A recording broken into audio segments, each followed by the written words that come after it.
अहिले म ठिक यीशु जन्मनु भएको ठाउँमा खडा भएको छु। यहाँ 14वटा पोइन्ट भएको चाँदीको तारा बनाएर यो ठाउँमा राखिएको छ। कारण यो ठाउँको सिधा माथि तारा अडिएको थियो। जति बेला ज्योतिषीहरू यीशुलाई भेट्न आउँदा यही ठाउँमा तारा अडिएको थियो भनेर देखाउनलाई यहाँ तारा राखिएको छ।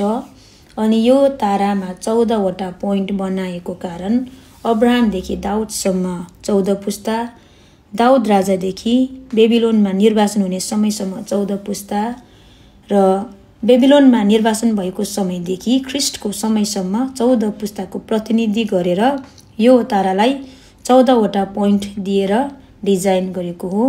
यहाँ हामी येशूलाई डुडमा राखेको ठाउँ पनि हेर्न गइरहेको छौँ। यो ठाउँमा येशूलाई डुडमा सुताइरहेको गोठालाहरूले भेटेका थिए। तर यहाँ राखिएको डुड एक रेप्लिकाको लागि राखिएको हो।